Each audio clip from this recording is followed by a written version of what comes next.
Donc voici un peu mon laundry, là où se trouve ma machine pour laver les habits. C'est dans un état très piteux. Depuis que j'ai aménagé ici, je n'ai rien fait à part passer le tube pour les balais. Donc aujourd'hui, on va essayer d'aménager ça, d'arranger ça un peu pour rendre ça un peu plus. Donc voici mon inspiration. Je veux un truc un peu comme ça, ou bien comme ça. Bon, voilà d'où vient mon inspiration. Donc, j'ai commencé d'abord à dégager tout ce qui est dans le closet. Bon, j'avais tourné le portable, c'est pour ça l'image est un peu petite ici, mais c'était difficile de filmer dans cette position. Donc, après, j'ai retourné le portable dans la position normale. Donc là, j'essayais de déménager un peu le closet et de nettoyer le sol et tout. Donc, c'est ce que j'étais en train de faire là. Bizarrement, c'était un peu, le sol était un peu sale. Parce qu'au fur et à mesure de laver les habits, il y a l'eau qui tombe, qui versait par terre un peu et tout là. Et le savon liquide et tout. Donc, quand j'ai déplacé, il y avait un peu de saleté par terre. Donc, j'ai dû nettoyer tout ça d'abord avec ma brosse que j'ai achetée sur TikTok. Donc, j'ai mis un peu de l'eau savonneuse par terre, j'ai mis la brosse. Et ça a brossé très rapidement. J'aime trop la brosse là, franchement, c'est très pratique pour nettoyer les endroits difficiles.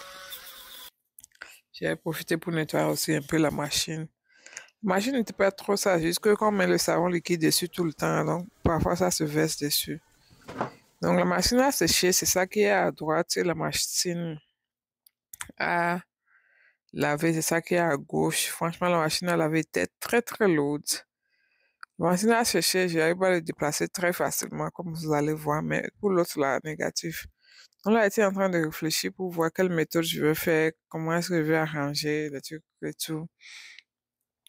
Donc finalement, j'ai décidé, j'ai compris comment je voulais faire. Donc j'ai pris les mesures, la largeur du cabinet. J'avais déjà acheté les outils dont j'avais besoin, le bois et tout.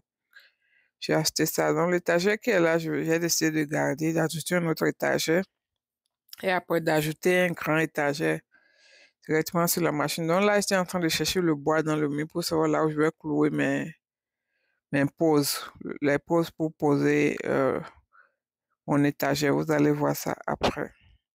Donc cette machine-là, on appelle ça Stud Finder.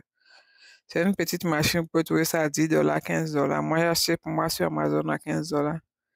Ça va ça, vous cherchez le bois dans le mur pour que ce que vous allez fisser dans le mur soit solide. Donc après ça, j'ai décidé de mettre ce papier peint. J'avais commandé un papier peint différent, mais j'étais allé sur le thrift store de on a un thrift store sur le base. Donc, j'étais allé là-bas aujourd'hui pour me promener. Et puis, j'ai trouvé ce joli papier peint. Et dit, oh, si c'est ça, je veux. Donc, après ça, j'ai commencé à couper mes bois avec ma machine à couper. Bon, vous allez voir la machine correctement après dans la vidéo.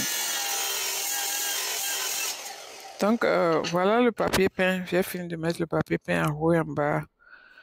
Euh, le papier peint, c'était pas trop beaucoup, mais j'ai essayé de faire pour que ça suffit. Et j'ai placé mon deuxième étage. J'ai arrêté de filmer tous les détails parce que je me suis rendu compte qu'au fur et à mesure de filmer, ça me faisait perdre beaucoup de temps. Or, j'étais en train de faire ça après le boulot.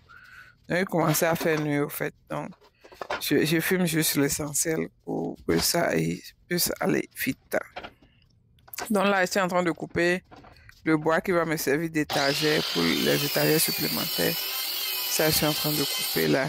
Et voilà. Donc, j'ai mis deuxième étagère, celui qui est au milieu là, j'ai mis ce dernier qui est directement sur la machine à laver. J'ai laissé un peu d'espace, je dois déplacer la machine bien nettoyer dessus. Donc, c'était pas difficile, mais ça a pris du temps. Je veux dire qu'au total, ça m'a pris environ 4 heures. J'ai commencé dès que je suis rentré du boulot vers 18 heures et j'ai fini vers 22 heures par là. Donc, voilà le résultat. Donc voilà le résultat. Je trouve que c'est pas du tout mal. C'est vraiment joli. J'ai pas fini, mais il faisait nuit. Il faut que j'aille dormir parce que je dois aller au boulot. Je vais peindre quelques trucs en blanc. Pour l'étagère qui est sur la machine directement, je vais laisser ça sur cette couleur ou bien teindre ça un peu d'une couleur un peu légèrement sombre. Mais les autres vont rester blancs. Donc ce projet m'a coûté au total environ, je vais dire 80 dollars si on inclut le papier peint que j'ai acheté à 8 dollars. Mais le papier peint sera certainement un peu plus cher sur Amazon. Les bois m'ont coûté environ 50 dollars. N'oubliez pas de liker, bisous, bye.